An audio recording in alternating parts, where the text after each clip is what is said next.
You are listening to It Came From the Radio. I'm Dr. Feldy, aka Jennifer Lee Feldman, and I'm here with Gina Marie, board certified music therapist and sound meditation practitioner.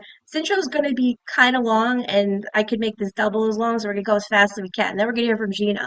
Now, Gina's worked in hospitals doing sound therapy, weddings, events, Renaissance fairs, fairy festivals, private sound healing sessions.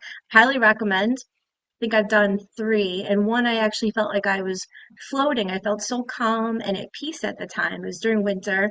Every February, I'm always like losing my mind with anxiety, probably lack of sun, whatever. Helped me deal with a really difficult situation. I was actually getting bullied.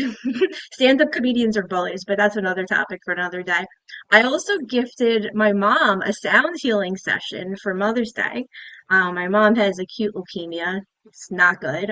Her white cells, she's basically quarantined. Her white cells at the time were below 1, which is it could be fatal. You can't get a mosquito bite, nothing. They should be 4, 5, 6. So Gina did a session with her on Mother's Day. I let them do their thing outside.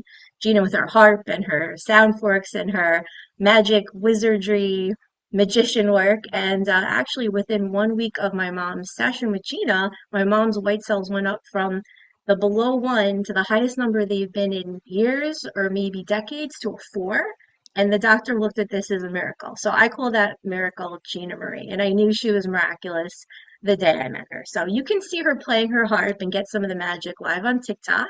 She has a very soothing voice, like an angel, and she's a very kind person. I can say that because I've known her for at least 6 or 7 or 8 years. I try not to say anything about anyone's character if I don't know them for like a decade, but we're getting there.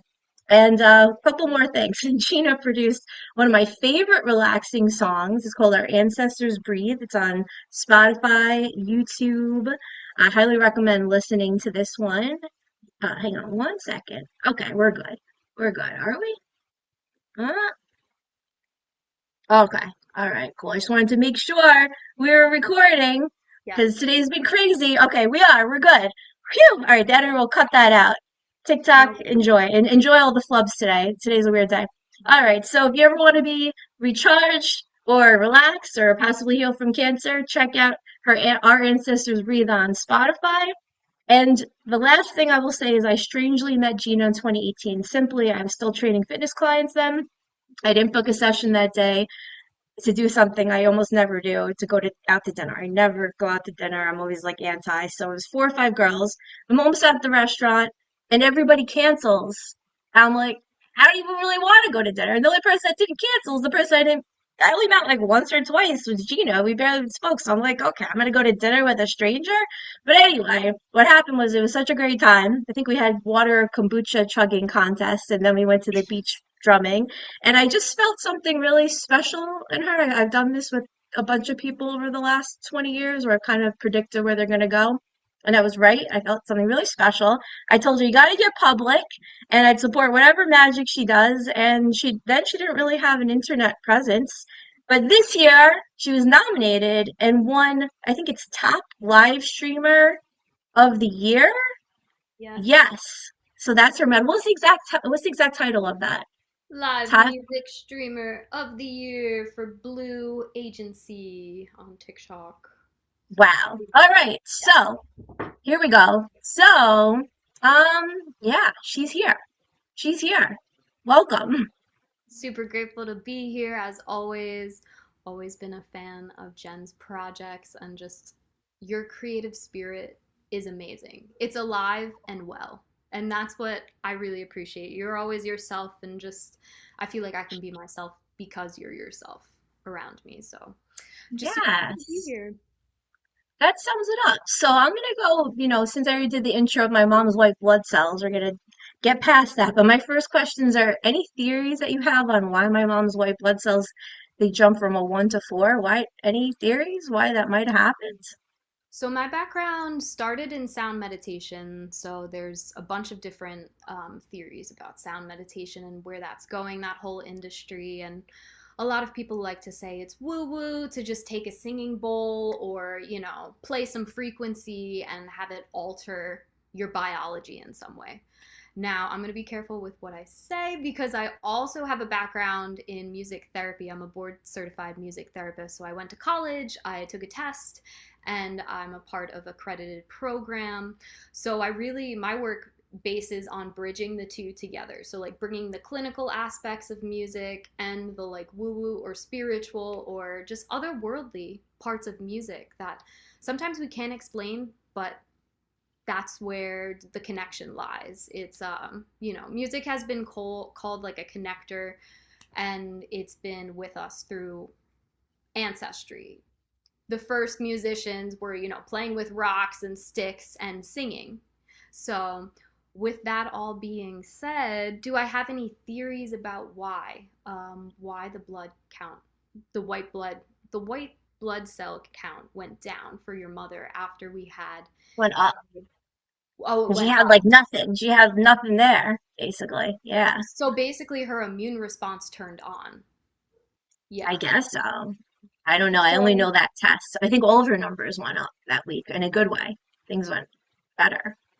so what She I was like to almost even do, back to the gym and out of quarantine after your session. really. Yeah, and it's been better since then. Yeah, I mean it hasn't stayed, it stayed for like 3 weeks. But still, that hasn't happened ever, you know? So something that happens with music is the nervous system is affected in some way. A lot of people like to talk about the parasympathetic and the sympathetic nervous system. The parasympathetic nervous system is all the things running in the background. You breathing, your heart rate, the things that, presumably we can't control, but we can control by the breath. We can control by presence in a way and just embodying our space. So something that music does is it brings the presence back to people, I've found, because music, Mhm. you have to be active listening. And something that I like about, so it's called sound healing or sound meditation. I use sound meditation just because I believe healing is an aspect that we all have within ourselves. And I don't do the healing, I'm just there as an activation for the person to start their healing process on their own. So, if anything, I hold space for the person musically to also connect Hmm. musically because we all have the power to affect our biology just by singing, just by listening to notes and taking them inward. So, a lot of the time, some people Mhm. are walking around and they feel numb. And so, something that music does is it awakens the parts of us, our emotions, our processes, our senses, right? We can hear, it activates all these different parts of our biology that kind of bring us back to life. So, something alongside talking about like music therapy wise, the vagus nerve is the longest nerve in the human body, and it plays a key role in the connection between the human body and mind. So, it can help a person remain in touch with their feelings and emotions. And the Mhm. vibrations that are caused by humming or activating your vagus nerve in some way. So it could be by a tuning fork being placed in that area, it could be by a singing bowl, not even touching the body. You don't even have to touch that, Mhm. just around the neck, around the heart, or the stomach can Mhm. influence us.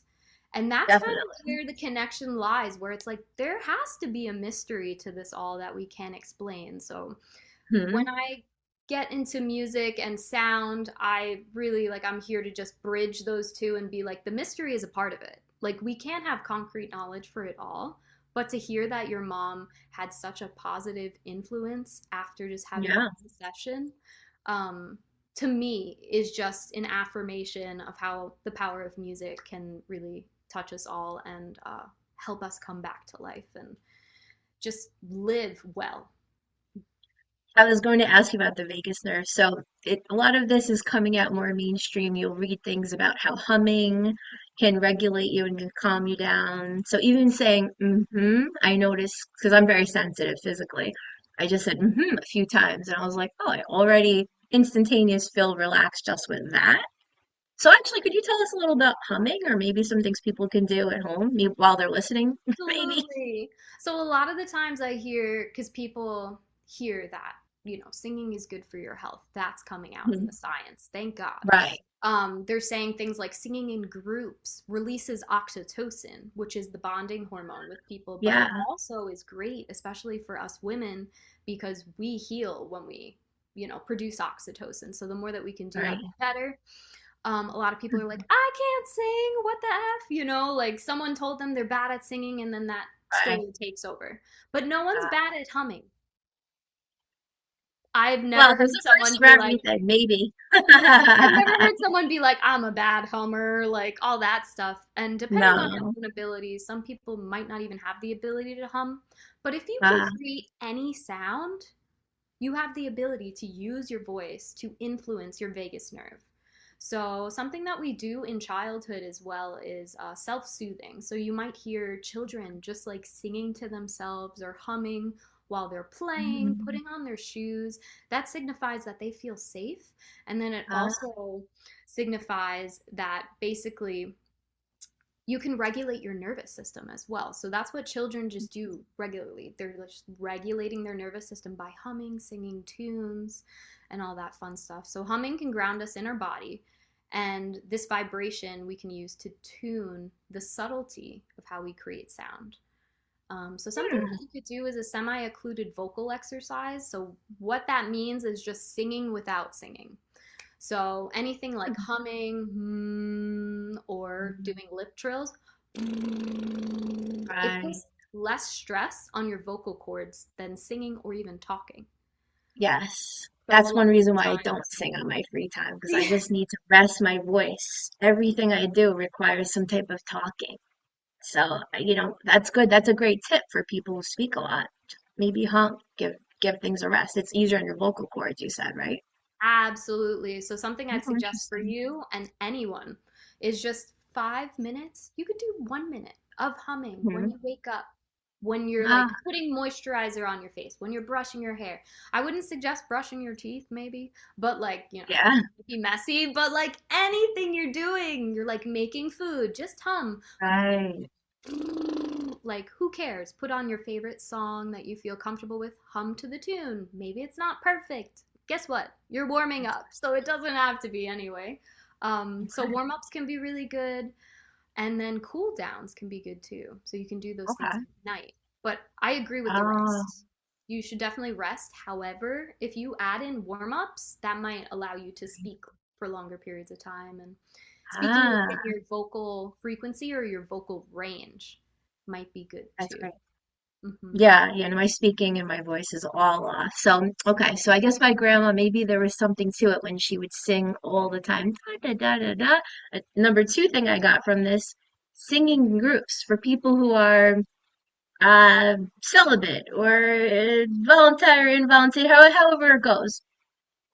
That's another topic in general. But oxytocin, you get from cuddling or touch or sexual. So let's say you can't for whatever reason. Right. Humming in a group or humming, let's say you're in jail, you could hum with your security or police officer and you can get that oxytocin. I'm just thinking of different ways to fix situations if you're isolated. Maybe even you can hum with someone on a Zoom if you can't get out and see someone else. Let's say you have long days. And Yeah, what was it? There that's was one true. third.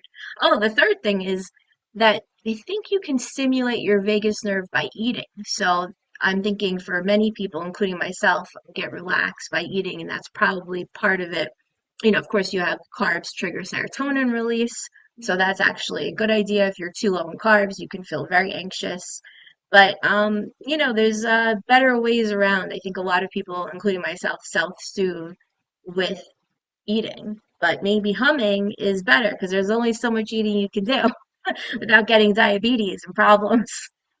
Yeah, so the vagus nerve travels from your brainstem all the way down to your stomach and your intestines. So it affects your Mm-hmm. digestion, um, and swallowing too. So the act of swallowing can trigger your vagus nerve too. So what you're talking about eating and stimulating, yeah. And you could just, do the swallowing like as you said. Right. If it's tough to do that, take a couple moments. Like maybe you don't want to create sound. You just breathe in and kind of digest the moment. Even just doing something like that is a subtle way to just bring your body back. Because a lot of the times we're walking around and it's hard to be in body. It's tough. There's a Hmm. lot going on. Sometimes we're avoiding things emotionally. So I find that music and sound can really help fill those gaps. Hmm. in like maybe the emotional work we don't want to do or that we have trouble Hmm. talking about. Not Mm, everything needs words, too. So correct. sometimes things need notes. Yeah, So dogs and cats don't have words and they function. So, yeah. so we only have about 5, 6 minutes left. I want to get to AI, but first Yeah. I want to have you talk about, I'll be quiet, the importance of creative expression in music, art, theater, dance. How is expression and creativity important for health, no matter how young or old you are? Absolutely. So, something that was brought up to me when I was in college, so I went to college for music therapy, something that was brought up by an author, Kevin Bruscia, he talks about musical health. So, how creating music can show your health and expression. So, it's like Hmm. if you have certain like genres you play in, but you don't play in other ones, or maybe you're singing a lot of high notes, but the low notes are just like feeling really dense or heavy, and just kind of how to like work through that. Like music as a source of health, like a barometer. Where's my musical health at? Where's my expressive health at? You do acting, so where's my, expressive health with acting? Where's that at? Where's my emotive qualities? And just kind of how that does affect our biology too, our ability to output creatively as well. Creative output too gives people a sense of purpose. I don't have a Hmm. backing for that, but my life is kind of a backing for that. I had trouble expressing myself when I was growing up as a kid. I knew music was for me, but going to school and playing violin and being told by the violin teacher that I sucked and I had to be last chair. But I knew that music was cool, but I had trouble reading music on a staff. Wow. So like everyone's had their own journeys with it. Some kids did well with certain ways that music has come into their life, and some kids really didn't. And sometimes that's because music sometimes is taught in a way that's a little too regimented. So, Yeah. alongside all that, kind of returning that music is for everyone. Everyone's a musician. I truly believe that. Maybe we haven't found the instrument yet. Maybe we just haven't given time to the tools and the skills. So I think also sound healing and sound meditation is great too, because anyone can pick up a bowl, hit it, and bring Hmm. music, bring sound to their life. So that's a little bit about that. Yeah. I So mean, I let's could go see. on, Oh maybe. yeah, no, you have a lot to say. This is very informative. It's great. So let's see. Would you rather talk about AI or your live streaming journey on TikTok? We can let them blend a little bit. We can let them All blend. right. So we got 2 minutes. So tell us anything you want. Let's make this a free for all. Anything you want to talk about AI, live streaming, recording an EP on TikTok, you go. Right on. So live streaming has been changing my life. I'm so grateful I'm live streaming this interview right now. Just want to give a shout out to everyone that's been supporting me. I've been live streaming A for about lot a of year and people. a half. Yeah, it's been crazy. And people will be from different countries too. My music has the ability to go out to Indonesia, Malaysia, UK, like Mhm. all these places. And it just reminds me that we're also connected and you can inspire people around the world just by, putting Mhm. yourself out there. So that's been great. I'm recording an EP on live. It's not together yet, but it's been fun to do that. And then AI and Ah. music, there are ethical concerns for sure, but as with anything, it can be a tool. So I think musicians Mhm. need to not be so scared, not be so scared of it, because musicians also have those original ideas, the skills too, to like completely translate from your mind to the instrument. But maybe people who are disabled or don't have the skills can now have access to creating a studio piece and, Hmm. with help of AI. So in ways, I think it's going to help people. In other ways, I think it's going to be an ethical thing we got going on in the industry. Yeah. But I'm trying not to be so scared of it. I mean, I think it's going to happen anyway. So you could be scared or not. I guess that's the only option, unless you could figure out how to play God and stop it if you want to stop it. But anyway, we can talk about playing God another interview. I'd love to have you back. So tell our Love listeners, that. viewers, where to find you, handles, websites, anything you want to share. Sure. So on TikTok, you can find me at Gi Marie Music. And then on Instagram, it's a little different. I think I do GMM Music. for that. So, no, maybe it's Gina Music. I don't know. I have to figure that out. I have to pull that up. But you can find me under Gina Marie Marchese, and I should pop Yes. up. I'm playing the harp. I'm playing other instruments. It's been a fun journey. And if you want to connect further, you can also email me too at gimarimusic@gmail. So definitely check her out. I'm a fan. I'm not a fan of everyone. I don't say this all the time. I try to be positive, but I really do get a visceral, relaxing, focused, calm response listening to you. And everyone, some people say that your entire personality, your persona, who you are, even past lives, if that exists, is communicated through your voice, through your Wow. frequency, through your vibration. So Gina is definitely a special one at that. And I highly recommend you check it out. Yeah, for your own well-being and your family's well-being, check her out. And on that note, we're gonna throw it back to the studio with Mark Torres for more. It came from the radio.